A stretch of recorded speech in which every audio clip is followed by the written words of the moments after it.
You guys ready? What's the plan, Bobby? We're winging it, Jerry. You always wing it. We're gonna get killed.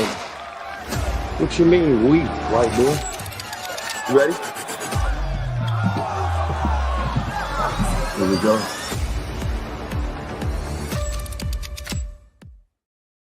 What's good, everybody? Welcome into the OG NBA betting show.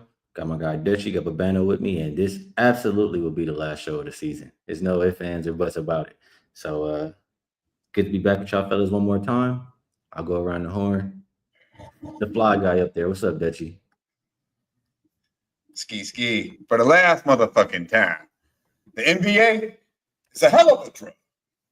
And you're looking at the plug. Yeah, man. You know, it's good. It's good to be back on a Sunday. You know, good to be back with y'all. Good to see Bobano. Wish we had Wham Bam in the motherfucking rotation. Good to see Skee. We got T-Moss holding us down. Zoned up. I see you, my dude. B-Man 702 holding us down. Star Child. Okay, it's starting to feel right now. Starting to feel right. We got Stephen Harrison in the building. Good to see the real ones holding us down. That's right. 11, whatever the fuck time it is, special edition, Game 7. I mean, hey, there's a lot going on in the world. I think right now we all could use this motherfucking thing, right? We could all use this, separate all the bullshit. Hopefully we can fade the fugaziness tonight and see a beautiful Game 7. We'll break it down like a pound, like we always do.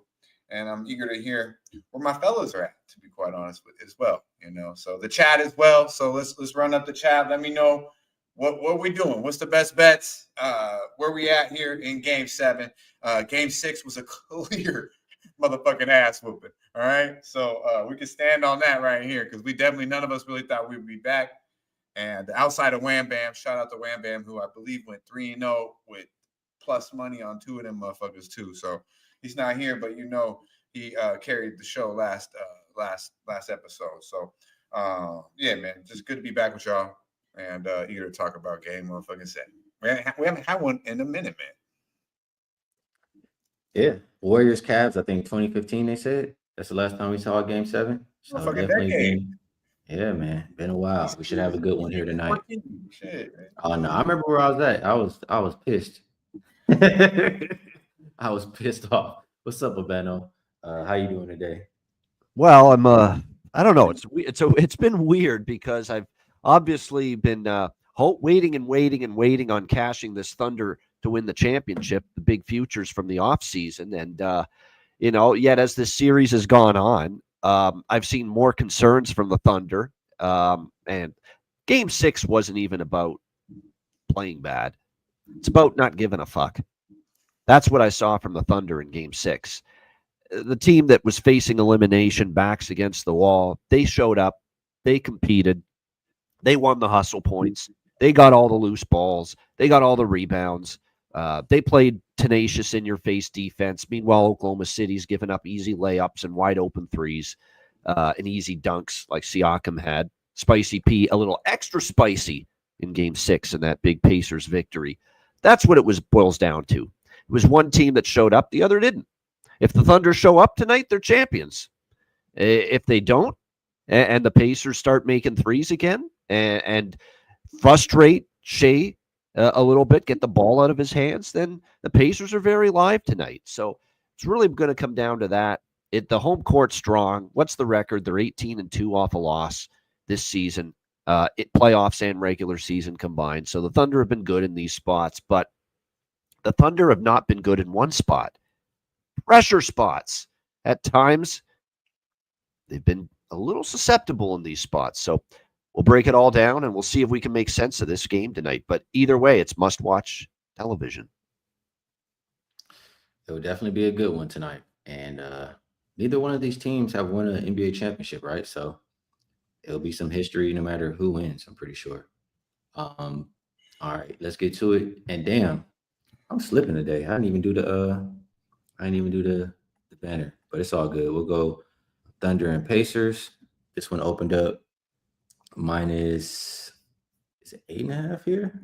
This opened 8.5. Like, this has been a 1.5 point move to Indiana. Yep. And I mean, I saw it earlier as low as 6.5, but now as low as 7, it looks like. Total, not much movement there. Open 214.5. and I'll call that still the consensus right now. That last game didn't even reach 200, Babano. And, for myself, I'll be honest. I was wrong. I said it was hard for me to see, what other adjustments. I thought they'd already done everything they could do. And I was clearly wrong because the Pacers came out. And I feel like the Thunder were not expecting the Pacers to play that way. It was the first time. I want to say I know all playoffs, but it's been a long time since I've seen them not pick up full court. Like they literally just abandoned the full court pressure. And I think that threw OKC off a little bit. And I like the half court defense from the Pacers that they played in that one. So I think that was the major adjustment. Will we see another bad shooting night from the Thunder? I think they shot, I don't know exactly the percentage, but they shot bad in that game. They're at home now. Terrible. Role players might shoot a little bit better. I'm curious. 215 seems low for a Pacers game. Is it too low, Babano? Well, historically, Game 7s this deep in the playoffs, especially NBA Finals, are under looks. Very strong. Excuse me, has been the historical. Yeah. It's appreciate that, Damon. 1999 Dono, appreciate that very much. Yeah. Long term, they've been strong unders. I'm getting over a sore throat. My apologies, but yeah, you look at the Thunder here. They couldn't make shots, and the Indiana defensive philosophy. We're going to pressure. We're going to, the ball even more. It made all the difference for them. And you're right about the Thunder shooting terrible, just 42% in Game 6, 8 for 30, 27% from 3-point range. It was just not a very good night for the Oklahoma City Thunder at all from an offensive standpoint. Indiana, their defense was great. They were winning all the hustle points, all the loose balls. There's no question. Now the question is going to be in Game 7. That was an adjustment that Carlisle made, and it worked. Now we have to see if Mark Daigneault has it in him to make a critical adjustment. And I don't know if he does. I don't think he's that great a coach. I think he's just been enjoying and having success from the fruits of this just gifted young roster that he has. I don't think he's a great in-game guy, coaching-wise, adjustments-wise.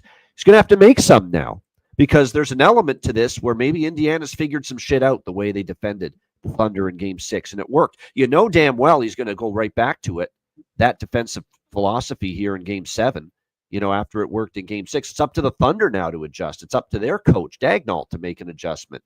It's up to the Thunder to say, hey, they did this to us. What are we going to do to counter that? Are they good enough to do that? Are they savvy enough to do that? Is their coach good enough to do that? It's the big question here in this game. I think this is a tough game to call. We've seen the Thunder lose Game 6 against Denver in the second round, and what happened in Game 7? They just smoked Denver. It wasn't even a game. I could see that. If the Thunder play their A game, they could win by 20. Absolutely. But can you guarantee you're going to see that? I'm not ready to do that. And I don't know who said this. I think it was Windy on ESPN, Brian Windhorst. I just happened to hear it. 2 games this year the Thunder have played with a chance to win a championship. If you think back to the NBA Cup, the in-season tournament, way back in December, they got to the final, and they couldn't have played worse in the final. They ended up losing. That was a time that a title was there to be won. The title was in the building, and they shit the bed. The next time they got a chance to play a game with a title in the building and a chance to win something was Game 6 the other night. What happened? They shit the bed again. So 2 chances to win a title, and this group has kind of shit the bed, the Oklahoma City Thunder. And now it's their 3rd chance. So if you're talking about chances to win something, they're 0-2. And they've been awful in those 2 games. So is pressure a very real issue for OKC tonight? I mean, it's something to think about in the back of your mind. I'm not sticking around. I don't want to say I'm sticking around. I've got sizable payday coming if OKC wins the championship. I'm not letting it all ride tonight. I've already taken Indiana in various spots in this series and cashed a few of them, including Game 6. I'm just taking Indiana money line and reducing my, futures position probably to like 50% here. We're in at this point in time. like I said, I'm worried about what I'm seeing from this Thunder team. Could they win by 20? Sure. But I'm a little bit concerned right now for them. So again, I'm in a different position than everybody. I mean, if you were to say I didn't have any futures on this game, I would honestly lay the points with the Thunder. Uh, not in that position. That's some good money coming my way if they win the title, and I don't feel comfortable anymore with this damn team. So I'm going to take the Pacers money line. If I didn't have the futures in play, I'd say I'd probably lean OKC in this game, but not strong. The total is interesting because while I really have a hard time betting over in a game 7, but look at the adjustment. It's down to 214. It's a big adjustment. Like, you're not getting bargain here. Odds makers have padded this total for it being a game 7. That's the concern. And when you start to look at what we've seen here in this series, I believe every game in this series in OKC has gone over 215, if I'm not mistaken. Yeah, we saw 221 in game 1, 230 in game 2 in OKC, and game 5 was 229. That's the problem I have with betting the under here. I feel the adjustment's been made. I feel they're taking away a lot of the value, even though we know game 7s historically are unders. So I have a very hard time with this total.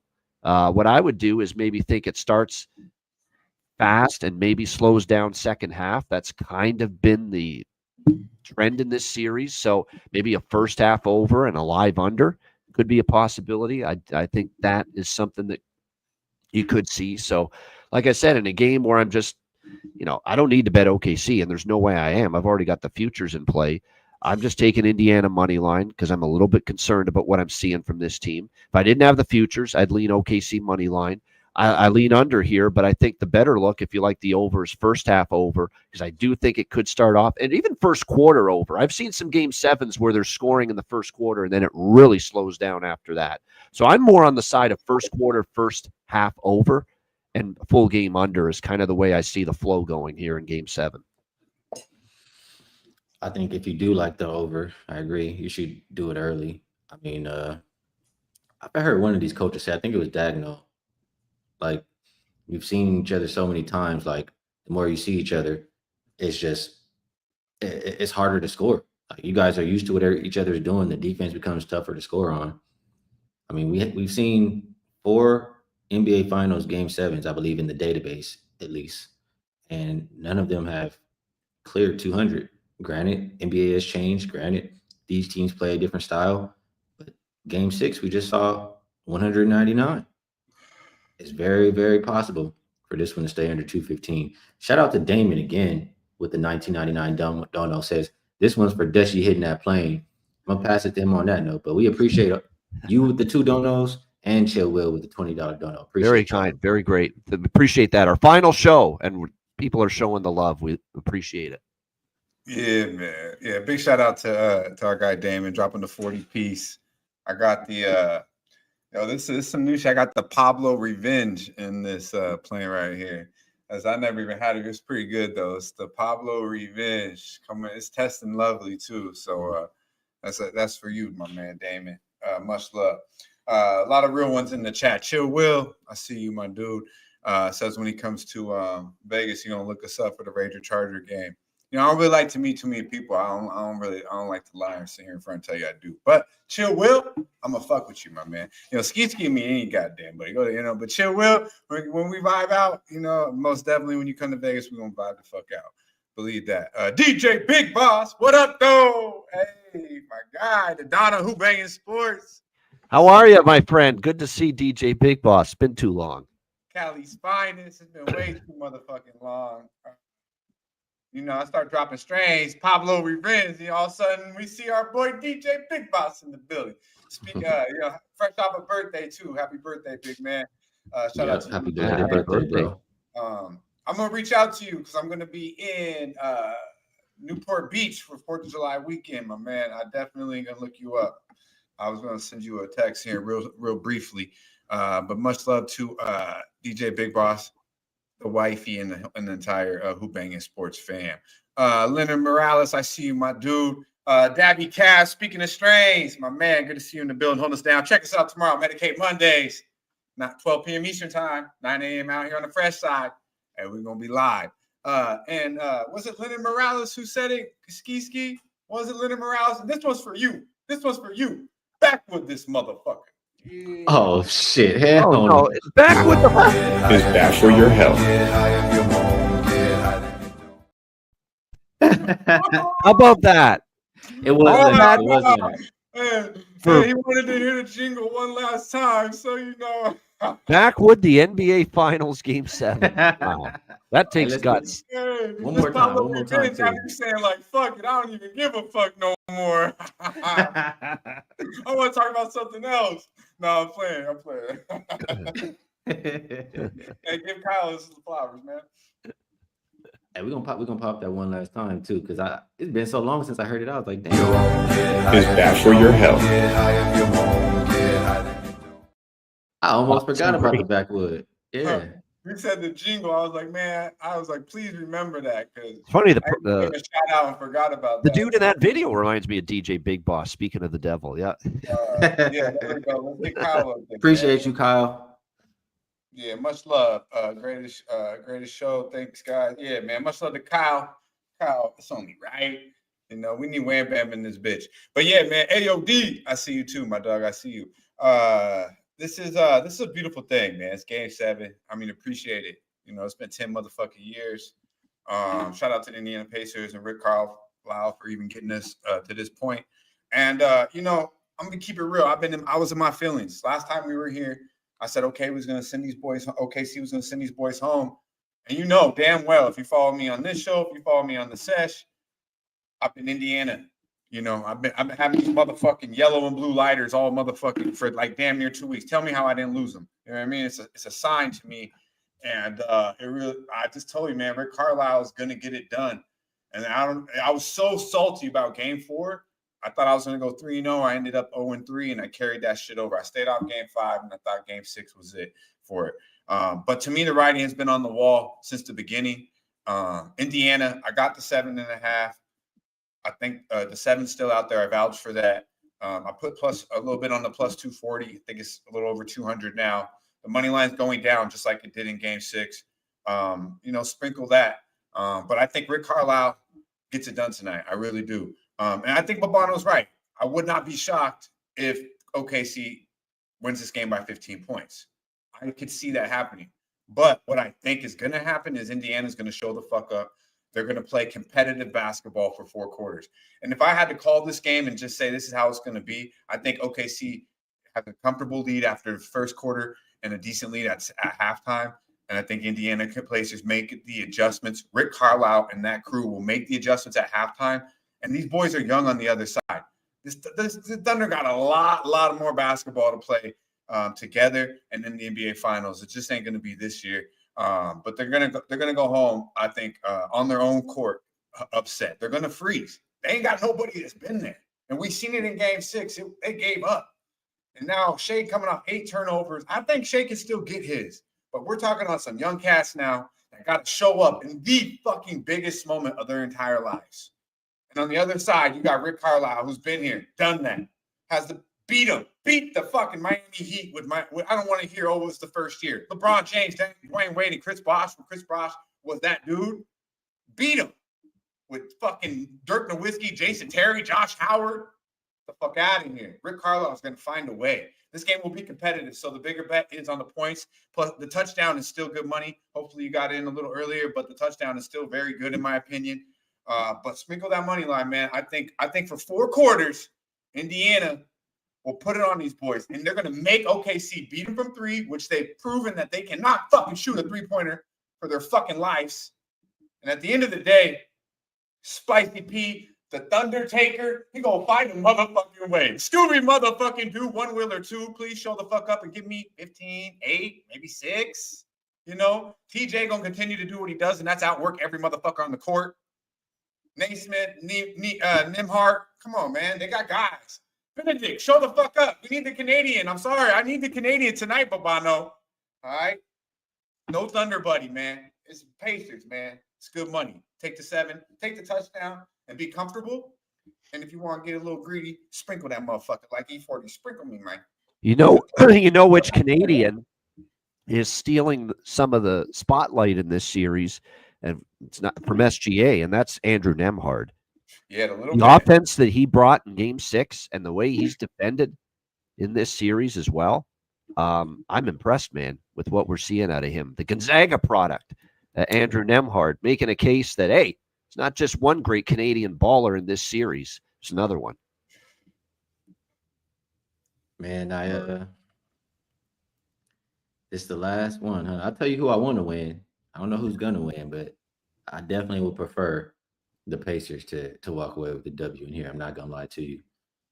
But we're here to try to make some money and tell you what's gonna get to the window. So here goes another If one. you like Indiana, you got to sprinkle the money line because so many of their covers have been straight up outright wins. Don't rob yourself of the added ROI and only take the points. Take the money line too. At least sprinkle on it. I do want to say this because Mark A mentioned in the chat too. I was on wagers, walk-off wagers with my boy Spooner and Wine Time this morning, and Plus Sports. Check it out in the mornings. But I don't know the kid's name, man. I never seen him before. SJC Sports or something. Shout out to the kid. Sounded like you know what I'm talking about. Yeah, but he's on your. I think he's from your boy Kyle's show or something. But he's pretty solid with some. Just started speaking out numbers like a computer almost. That's Sam Comer. Yeah, Sam. That's my guy. Yeah. That was not Sam Comer. That's the handle you SJC. Oh, that was not Sam Comer today that I was with. No, sorry, Skee, that wasn't. But maybe I fucked up the handle. But no, it wasn't him. If that was Sam, no, Sam. His I didn't know. I know Sam. I don't know this motherfucker. But I told you he was cool though. Like I'm trying to give him props, goddamn it, Skee. But he ain't Sam motherfucking Comer. All right, he ain't Sam I am. I tell you that right, motherfucking now. But at the end of the day, he did say Siakam. If you like Indiana Pacers, take Siakam MVP at plus 320. I think he said, and because. Who else are they going to get the MVP to if Indiana wins? So he said that's kind of, it kind of made sense to me when he was saying that it's probably a better bet than Indiana money line. I was like, they're not going to give it to McConnell. They can't give it to Scooby motherfucking Doo. So if Indiana wins the game, it's going to Siakam. Is that fair to say, Babano? Yeah, I think so. I think Siakam's got a real good chance to get it still because of the way he's played in this series. There's no doubt. Here's another idea. If you like the Thunder at all, SGA's got to hit the 34-point mark. He's the MVP. This is when you need your MVP to play like it in a Game 7 at home. His point per game average has been a little bit higher at home than it's been on the road. So, I mean, obviously, it's a high number here, 33.5, but I think he goes over that. It would be a prop I'd look at. He's got to bring it. Especially when you don't know what you're always going to get from Holmgren night in and night out. He can be great, not so much. You don't always know what you're going to get from Wiggins and Isaiah Joe. And is Lou Dort going to be hitting some threes tonight? Because we know he can be a difference maker when his three-point shot's falling. We know he's a great defender, but when his three-point shot is falling, that just opens things up completely for the Thunder. But win or lose, I would think it's OKC is either going to win or go down with SGA shooting the ball a lot, high volume of field goal attempts in a must-win Game 7 at home like this, a legacy game of sorts, if you will, for the guy that's been the MVP of the league this year. So I think if you like the Thunder, you can lay the points, but I would say split it up with laying the points, and at the very least split it up and with laying the points and SGA over 33.5 points, because I don't see a scenario where he goes under that in a game of this magnitude. A lot of different ways to look at it. Ken says Indiana is the public dog. I don't know. We'll see how it all shakes out tonight. It's a lot of reasons, or there are reasons you can like both sides in this game. You can say that about every Game 7, pretty much. There's reasons to like.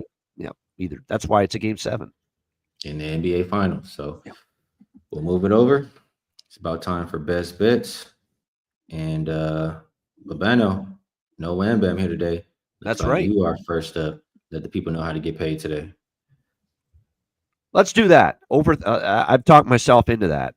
Since there's no side, there's no total in this game that to me is a best bet candidate. So let's go with that SGA over 33.5 points with player prop. This is something that can hit if the Thunder win. This is probably a bet that can hit even if they lose, because I think SGA has to be a high volume field goal attempts, high volume shooter here in this game 7 tonight. So I like it. Actually, you know what? You can get 32.5 at FanDuel. FanDuel's got 32.5. DraftKings has 32.5. And Bet Rivers as well. So even better number there with it. So OKC SGA over 32.5 points. We'll go with that for a game 7 best bet here in the NBA Finals. Great stuff, Babano. For myself, I was waiting to get to the window because I thought it would go up, but it hasn't gone up yet. So I'm looking at the under. 215 is the best number I see right now, and I just think Indiana's defense has been underrated. We know they're well coached. We saw them make the adjustments in Game 6, and just the familiarity between these two teams playing 7 games. You know, you're going to get the best defensive effort from both of them, and just the importance of possessions. I think as the game goes on, it's going to be one of those where you do see these teams slow it down for once. So 215, I think is low for a reason. I will be headed to the window very shortly after this show. All right, Dutch. Last but not least, last show of the season. Let them know what the freshest look of the day is and take us home. Yeah, man. That's a beautiful thing. The freshest look, it don't get much better than that. I like that under, though. I do like that under. But that +7, that touchdown, they'll get that motherfucker and run to the window with it. Believe that. It's good money. Indiana Pacers will show up and show out. And it might not be early, ladies and gentlemen. It might not be early. But Rick Carlisle and that crew will make the adjustments, and they'll find a way, I think, to get out that motherfucker with the W. But we definitely covered the touchdown. Most definitely believe that. Big shout out to our chat, man. You know, all year long. So especially today with Chill Will with the $20 donut. We had Damon slide through with the 40-piece. We had our guy Kyle Wright drop us a 20-piece. Much love. And then all the real ones, man, that holding us down each and every day. Lucky Power. I see you, my man. Cheshire Cat in the building. Good to see all the real ones, man. Be sure to like, subscribe, and share the motherfucking video. Now stay fresh, stay blessed, and let's stay putting these motherfucking bookies to rest. Yeah, You guys ready? It's the plan, Bobby. We're winging it, Jerry. You always wing We're it. gonna get killed. What you mean, we, white boy? You ready? Here we go.